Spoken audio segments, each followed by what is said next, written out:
It's finally game week for Texas Longhorn football. Welcome in, everybody, to another edition, episode 14 of Deep in the Heart of Longhorn Sports. It's finally game week for college football. Week one of college football is here. Texas is now officially preparing for its game against Rice this weekend. We won't get into that today, but what we will get into is my official Texas season record prediction as the season is here. I am so beyond excited to talk more Texas football with you tonight on a beautiful Tuesday, live from Houston, and then again on Thursday as we'll dive more into the national landscape, the overall biggest games for week one, and we'll get into Texas's game against Rice, what we're watching for, the X's and O's, everything surrounding that. Tonight, we got to address the elephant in the room. There were some very interesting and skeptical, very curious comments recently by the Big 12 commissioner. We will get to those that were made last week in Lubbock by the Big 12's new commissioner, Brett Yormark, and then we will finish this shorter, condensed version of Deep in the Heart of Longhorn Sports by explaining my official Texas season record prediction. And if there's extra time, I might throw some recruiting talk at y'all as we're looking at another big commitment to potentially fall this coming Friday in the afternoon as the number one player out of the state of Louisiana, borderline five-star defensive lineman Dominic McKinley makes his decision, and Texas is right at the forefront of that race, along with teams like Texas A&M and Ohio State, and LSU, of course, being the in-state school. Let's jump right into things. One more note, make sure you like and subscribe to our channel. Check out all the great content that Emmy and I are doing and putting out for you guys as football season fast approaches. Week one is finally here, and there's a lot to talk about. A lot of anticipation is in the air. We had some games last week. We saw Notre Dame beat down on Navy, which was kind of fully expected, but we saw what Sam Hartman looked like behind that Notre Dame offensive line. We saw, some good things from that Notre Dame football team, which I expect to be an absolute problem this year. Although they do have a tough schedule, they have to play Ohio State, they have to play USC, they got to play Clemson. I think they get a couple of those games at home, and with Sam Hartman as the quarterback for Notre Dame, they haven't had a quarterback like that. The transfer from Wake Forest, who finished his career at Wake Forest as the all-time leader in passing yards in ACC history, transfers to Notre Dame and is one of the top 6 or 7 quarterbacks in college football in a year that's loaded with great college quarterbacks, even though we just lost a couple great college quarterbacks to the draft, and Bryce Young, CJ Stroud, the list goes on and on. This is a great quarterback year in college football, despite some of the bigger programs not particularly having their established guy, such as sort of the team that a lot of Texas fans are thinking about right now, which would be Alabama. We still don't know. There's a lot of anticipation around teams like Ohio State. But we still don't know what that situation looks like. Penn State's got a new quarterback, although there's a lot of hype around Penn State. There's just a lot that's going on right now in college football. Emmy Nixon could potentially join this stream any minute to make his voice heard. I gave him that opportunity, my co-host on the official Raw Prospect podcast, to come on here for 15 minutes and talk about his Texas season record prediction. That way he's on the record. If he wants to, he will hop in here. And when I get to my predictions, I will let him in and you will hear from him. If not, you will definitely hear from him as he will join me for the entirety of my episode on Thursday night, which will be a big one. This one will probably be a little bit shorter. So thank you guys for watching. Whoever is tuning in, I greatly appreciate it. Let's address the elephant in the room. if you haven't been living under a rock for the past week or two, you've probably at least seen and or heard about the comments that Big 12 Commissioner Brett Yormark made last week when he was speaking at an event in Lubbock, Texas, in front of Texas Tech faithful and the Texas Tech football team, or part of the Texas Tech football team, including their coach. And you probably, saw the headlines or saw the comments about what he said as it pertained to, Texas and Oklahoma leaving the conference, saying that, luckily we got Texas and Oklahoma out of this conference a year early. Something along those lines, very snarky and just below the belt type of comments, dirtbag type of comments from the Big 12 commissioner. I mean, yes, it's probably best that Texas and Oklahoma are not going to be lame ducks for the next 2 years in the Big 12 while they wait to go to the SEC. It's probably best for everybody that Texas and OU are leaving after this year, that this be their last year in the Big 12, and that they're leaving after this year to go to the SEC. I agree. It's best for all parties. But to say it in the way that he did, the first part of those comments, where he basically said, we're so glad that we got them out of the conference a year early. I don't have the exact quote in front of me, but it was something along those lines. It's just so below the belt. You could say it in so many different ways. And to act like, Texas and Oklahoma haven't been paying the bills, basically, for this conference, and haven't been holding up this conference above water for the past, however many years, for the entirety of time, is just, it's below the belt. It's a dirtbag type of comment, but I understand it. Texas has, of course, made those shirts, Embrace the Hate. I'm thinking about getting one of those shirts because at the end of the day, and we're going to tie what all of this means back into one conversation that will lead me into my season prediction. Because the next part of his comments were very interesting. He specifically called out the Texas Tech coach in his comments. The second part of his comments, he called out Texas Tech's head coach and specifically said that not to put any pressure on them, but he would be in Austin Thanksgiving weekend to watch that game. And he said, Texas Tech, go ahead and take care of business against Texas. I hope you take care of business against Texas just like you did last year. It's basically what he said. Look, this is probably just a publicity stunt for the Big 12. I don't know what is the motivation behind these comments, as we've already seen Yormark in the past, even at Big 12 Media Days, sort of have, express outwardly some, I don't know if you call it anger, but vitriol towards Texas in particular, but also sort of Oklahoma to a lesser extent. Texas is basically the bigger target here.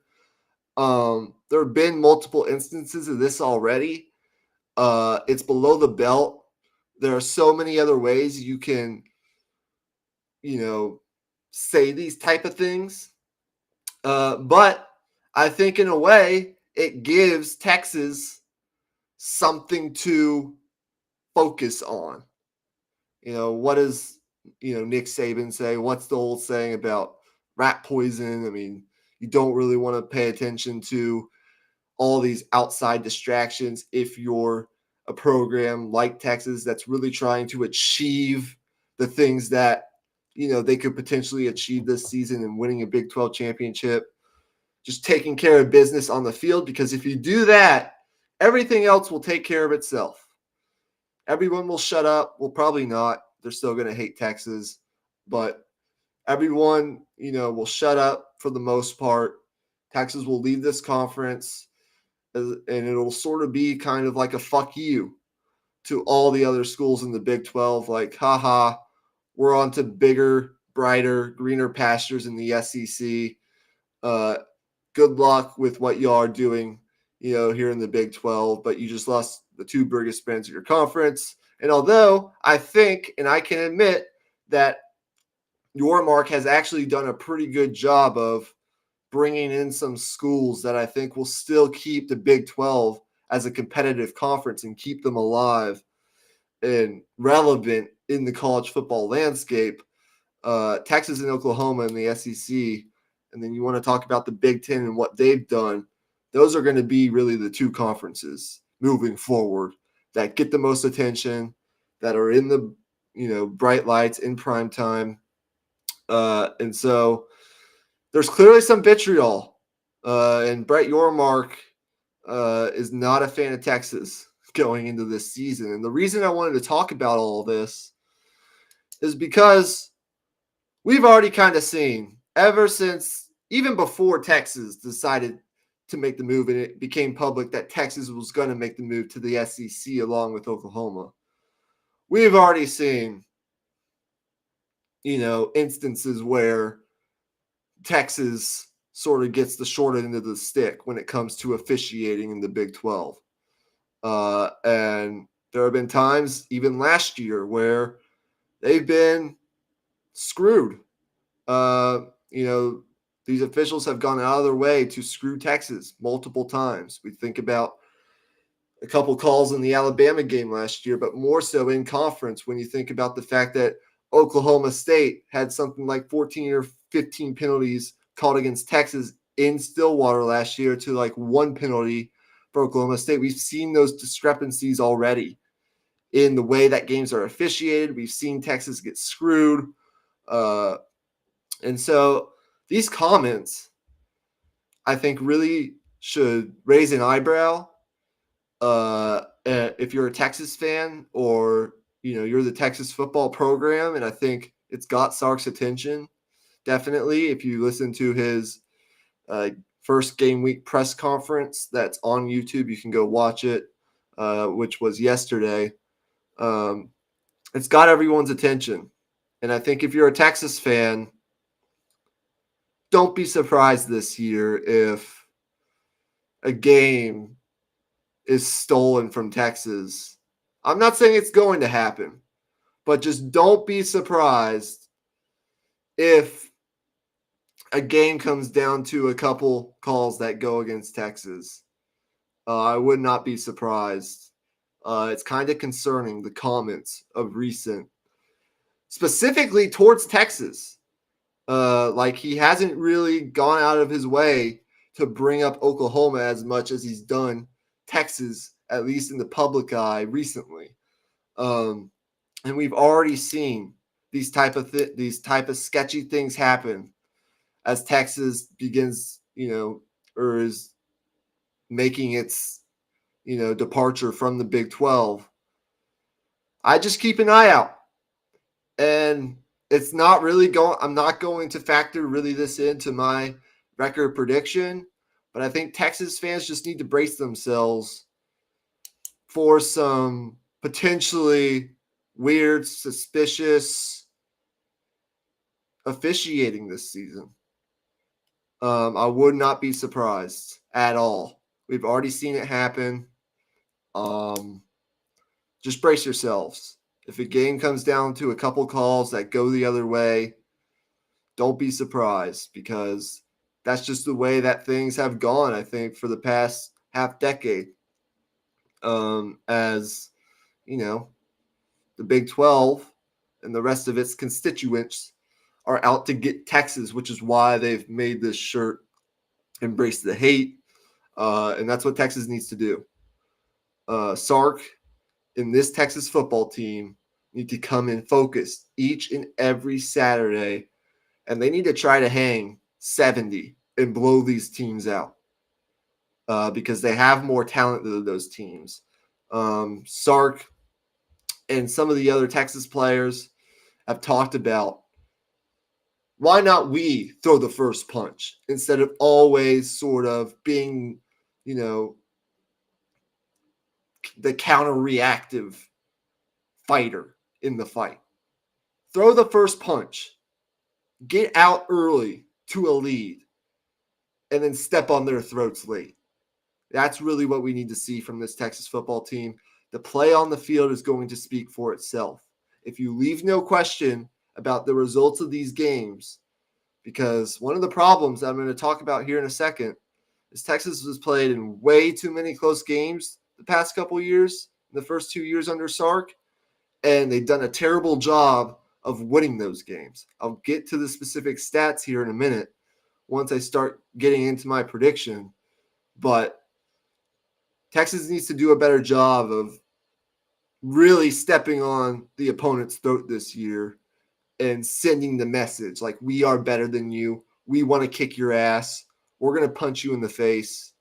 We're going to punch you in the mouth. We're going to step on your throat. We're going to absolutely dominate you and leave no question about the results of these games. Because I guarantee you, don't be surprised if once again Texas plays in one of these close games in conference, particularly a road game, and a couple calls go the other way, against Texas, and that potentially plays a factor in deciding who wins the game. Just don't be surprised if Texas gets screwed out of one game this year. I'm concerned about the comments that the commissioner has made, but it's still not going to change my season prediction because I think Texas is well suited to take care of business like I think they should on the field of most of their games this year. And that's where our record prediction comes into play. So you kind of get the whole gist of that situation. It's got Texas fans pissed off. It's got Texas fans more interested now, as we're going to wait and see what officiating looks like this year in the Big 12, particularly when it comes to Texas playing on the road in other hostile environments. They don't have to go on the road to Texas Tech, luckily. They already got, that out of the way last year. But, we're talking about TCU and a couple other tough road games, Baylor or the first conference game. Just don't be surprised if anything happens. That's what I'm saying. Because those comments by the commissioner at a couple events, not just the one last week in Lubbock, definitely, to me, raised some eyebrows and start to bring questions, up about, what's going on behind the scenes as Texas prepares to play its last season in the Big 12, all starting this Saturday against Rice. And that's where we're going to hop into our record prediction. Again, thank you to whoever's watching right now. I greatly appreciate that. If you want to, throw your questions and or comments in the chat pertaining to anything Texas football. I will get to those. If you want to put your prediction and why, also do that. I'll read it out loud here on the show. Thank you for listening, though, and make sure that you are subscribed to our channel, checking out our NFL content, checking out our preseason college football content from a national standpoint, and checking out everything else that we do here on the Raw Prospect Podcast. I sent Emmy the link once again. He might join me here to talk about his record predictions, stop in for a little bit, go on the record. But if not, he will join me on Thursday for our live show where we're going to go really in depth into our season predictions. I'll get his Texas season prediction on the record. And then we'll really move into, our SEC championship game predictions. We'll go through each Big 12 or Big Power 5 conference, and we'll predict our college football playoff and national champion, along with some other things on Thursday. And then we'll get into the Week 1 games. There are some really good Week 1 games to look forward to. Of course, we'll break down Texas and Rice and what that looks like a little bit, but we'll also talk about, South Carolina and North Carolina playing in Charlotte on Saturday night in prime time. And then, of course, the big one of Week 1 being that LSU Florida State game on Sunday night top 10 matchup. And it's funny because you look at the way the AP poll set up the rankings. Look, the AP poll really doesn't matter. We all know that. But, some of what they do, I think, is to, they did it strategically to where Texas placed at 11. Well, there's a top 10 matchup week 1 between Florida State and LSU, which basically guarantees that one of those teams is going to lose. And maybe Texas, as a result of that, can sneak into the top 10. And it's a marketing ploy for that Texas-Alabama game, potentially to be a top 10 matchup, as we fully expect Bama to win their week 1 matchup against Middle Tennessee. We expect Texas to roll over Rice, all due respect to Rice, here on Saturday. And potentially that could be a week 1, top 10 or week 2 top 10 matchup between Texas and Bama, which makes it all the more worthy of the hype and everything else that surrounds it for the network. I think it's ABC or ESPN that's doing that game. So you can kind of see how certain things are set up, not just based on, how good these teams actually are, what the merits are of the AP poll, but there are other factors here that I think voters consider when they do these preseason rankings that, have to do with things outside of just these teams and the play on the football field, clearly, if you kind of read between the lines. So, okay. A couple things I have to see. I still got to see some things from this Texas team. Although I'm going on the record right now. We've seen the national media drink that burnt orange Kool-Aid. They're drinking it full on. We've seen Josh Pate on the Late Kick Show predict Texas to go 11-1. We've seen Desmond Howard on College Game Day this past weekend predict Texas to be in the college football playoff. We've seen Kirk Herbstreit along with Pat McAfee and Desmond Howard himself predict Texas to win the Big 12 unanimously.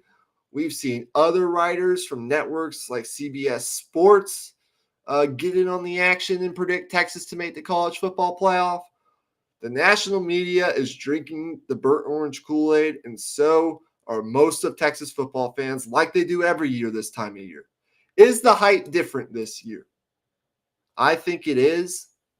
My official 2023 season record prediction is 10-2. I think Texas will go 10-2 in the regular season.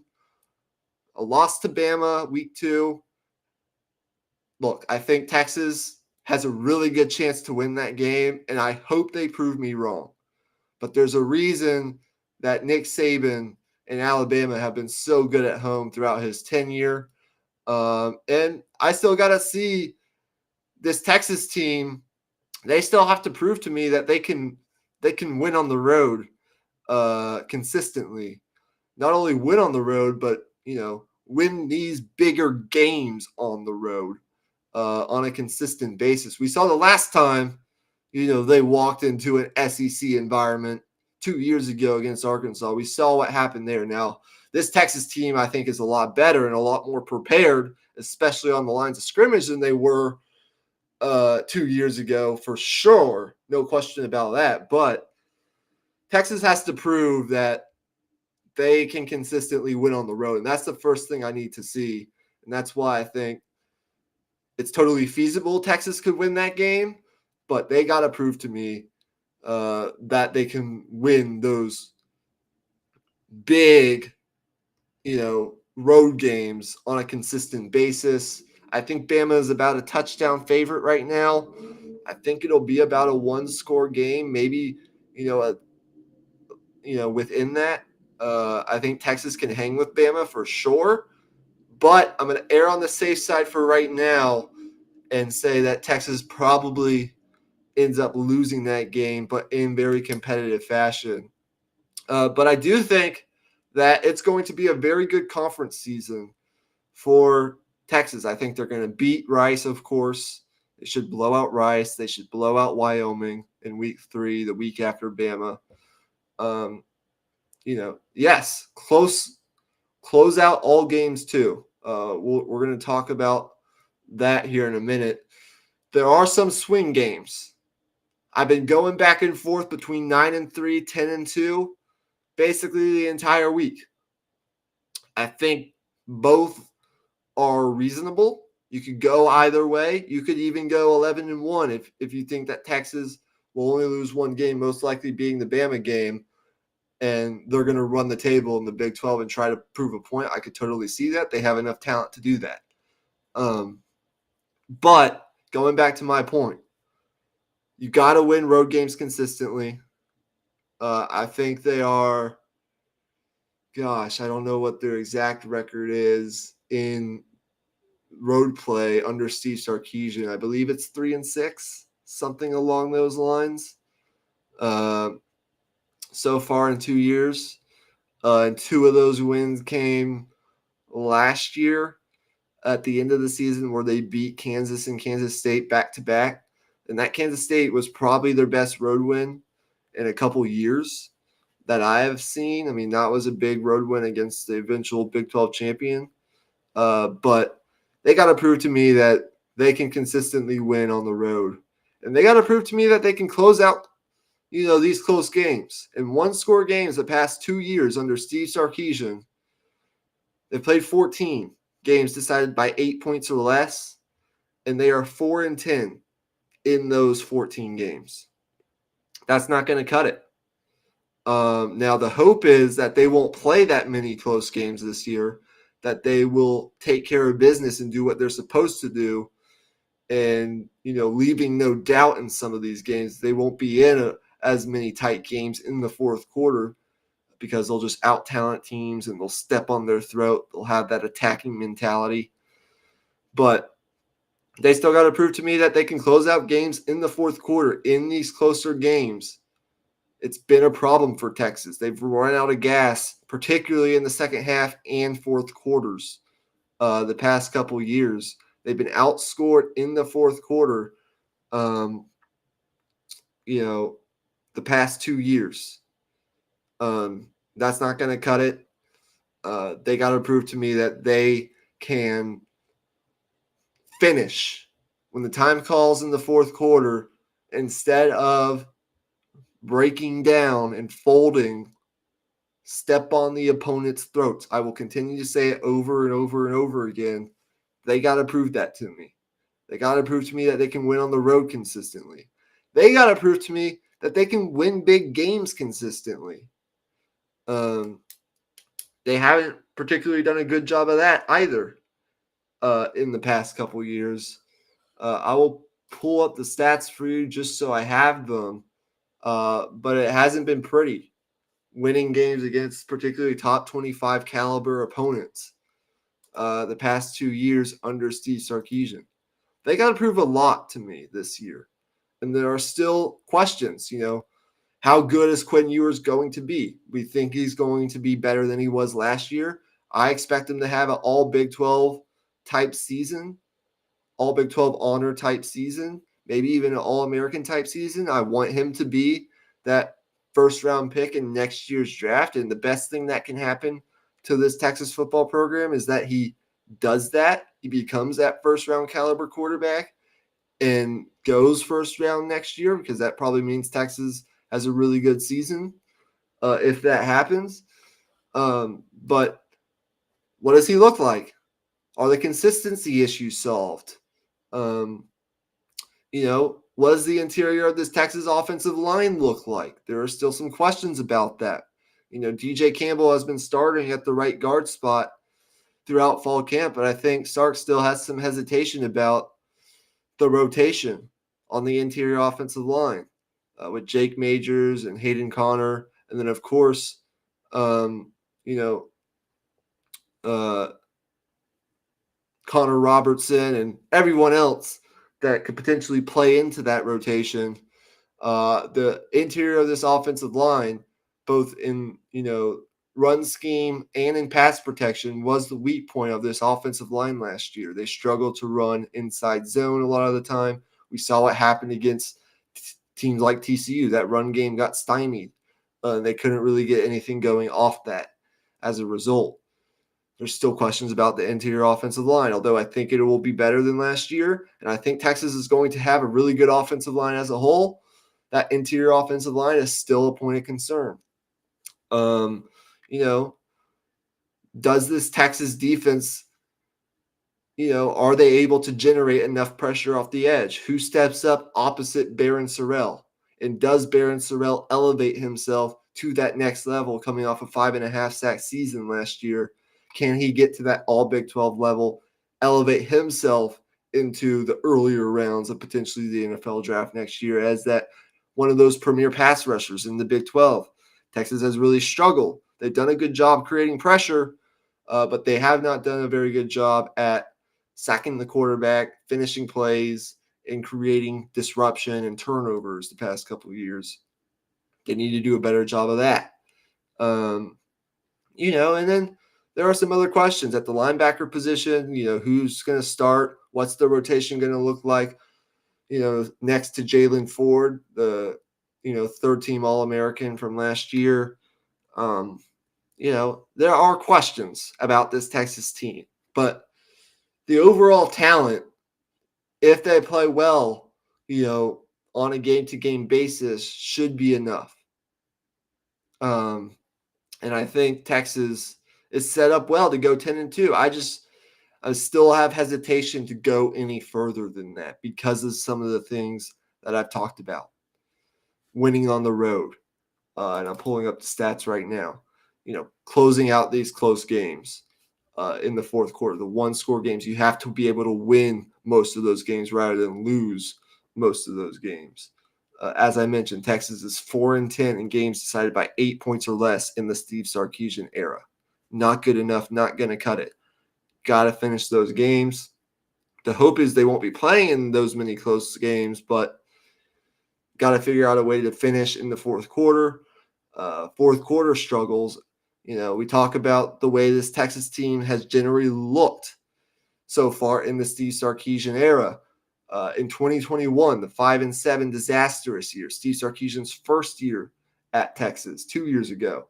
Texas outscored opponents by almost a touchdown during the first three quarters on average. They outscored opponents by 6.58 points per game in the first three quarters, but then proceeded to be outscored by 2.42 points per game on average in the fourth quarter and overtime. And as a result, lost a lot of those close games that year that led to that 6-game losing streak and that disastrous 5-win season where they didn't make the bowl game in year one under Sark. 2022, it got a little better, but not much better. Texas finished 8-5. They actually were really, really good, a really good football team. They showed the type of football team they can be in the first three quarters of games last year as they outscored opponents by almost 2 touchdowns per game in the first three quarters, outscoring opponents by 13.77 points per game in the first three quarters. That was actually the 10th best such margin in all of Division I football. They were a top 10 football team in the first three quarters of games last year. But when it came down to the fourth quarter, we still saw the residue of the things and the issues that this Texas football program is still trying to solve as they weed out, some of the Tom Herman guys, and Sark finally gets his roster in as his team, as he's spoken to this offseason. We saw sort of the residue of some of the issues that stem back to the Charlie Strong and Tom Herman days, where they still failed to finish games in the fourth quarter. They were outscored by almost a point per game in the fourth quarter and overtime last year. They were 91st in fourth quarter, point differential.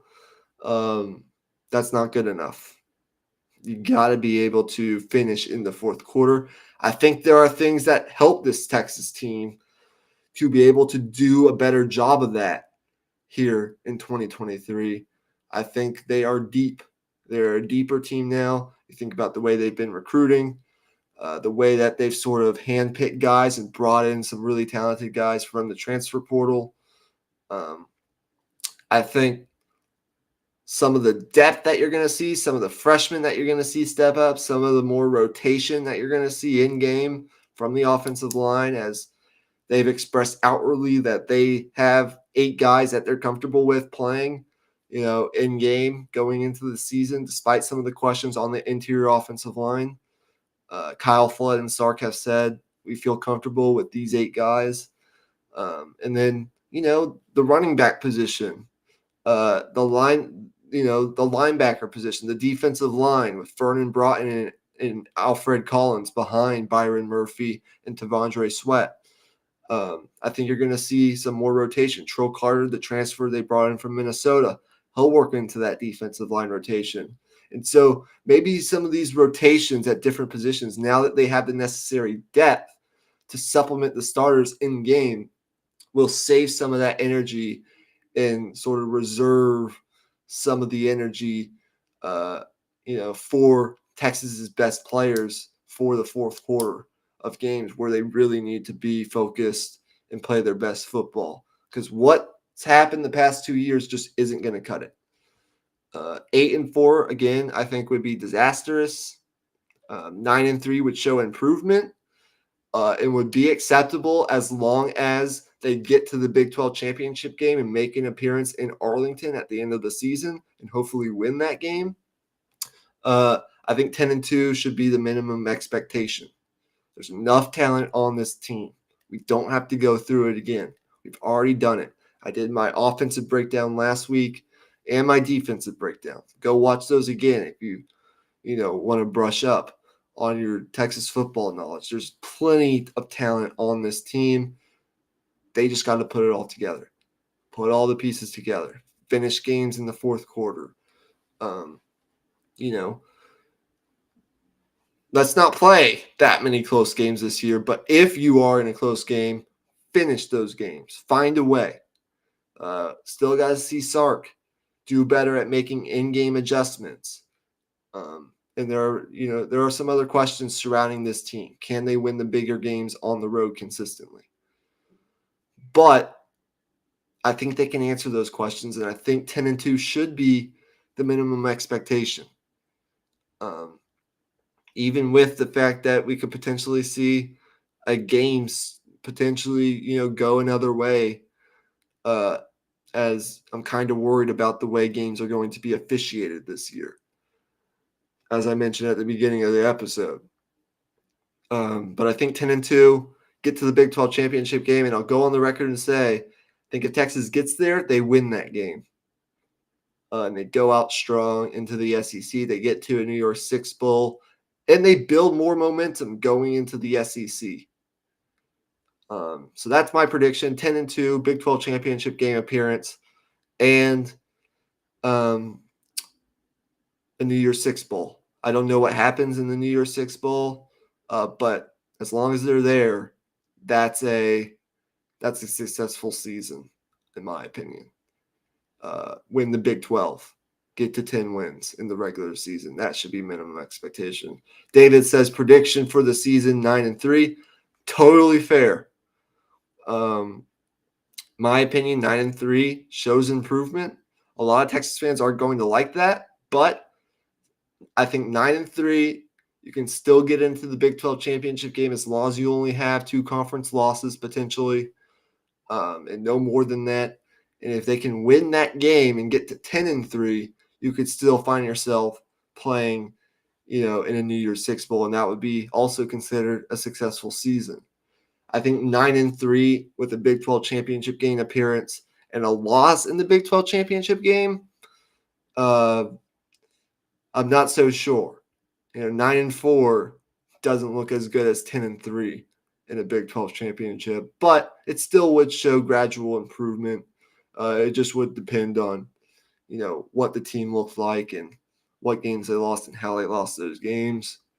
But 9-3 is totally fair. I've been going back and forth between 9-3 and 10-2 here for the past couple of weeks. And, Brett Yormark's comments certainly raise an eyebrow, and I'll be interested to see how games are officiated once we get into conference play in particular. But with all that being said, That should be minimum expectation. 10 wins, win the Big 12 championship game, play in a New Year's Six Bowl.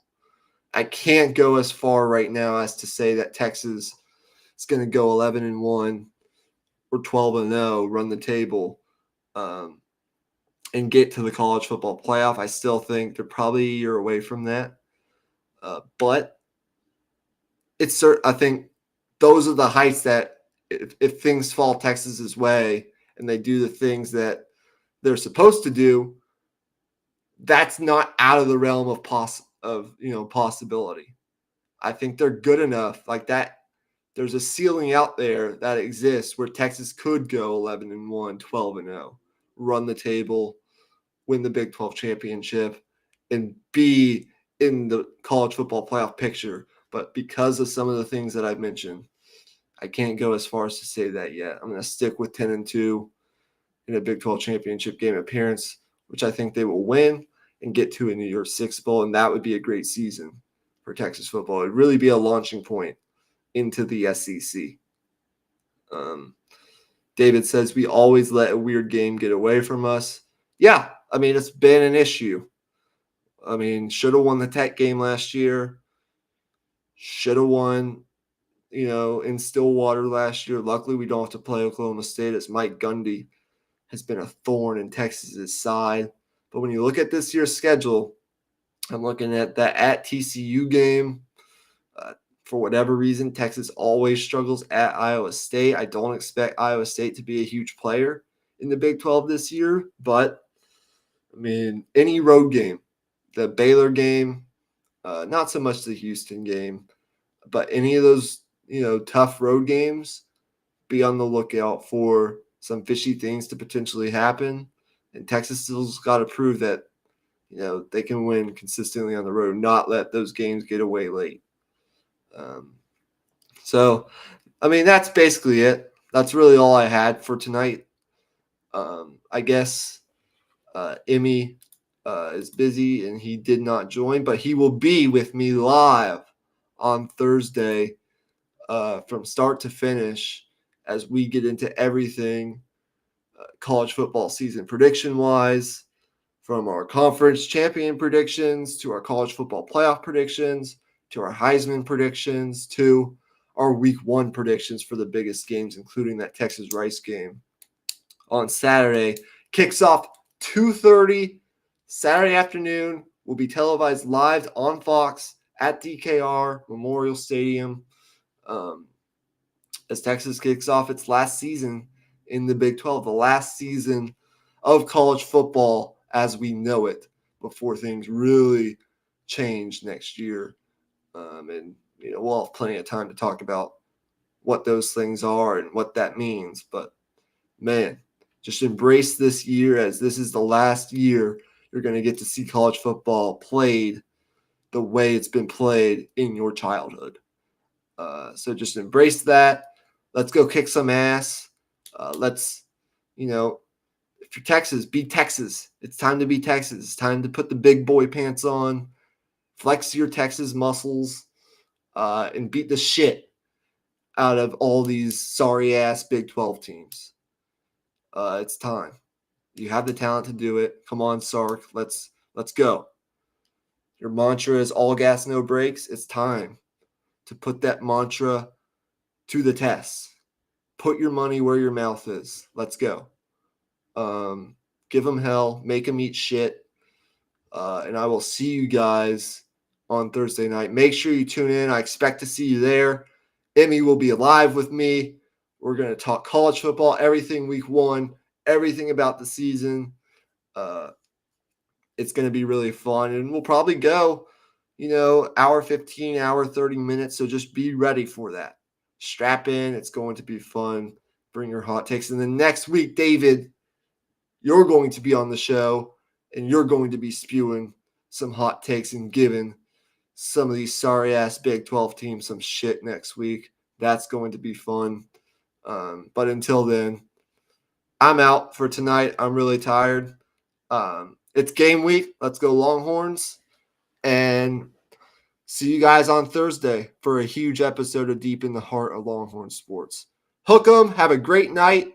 We are 4 days away from kickoff. Enjoy your week, and I will see you guys on Thursday. Peace out.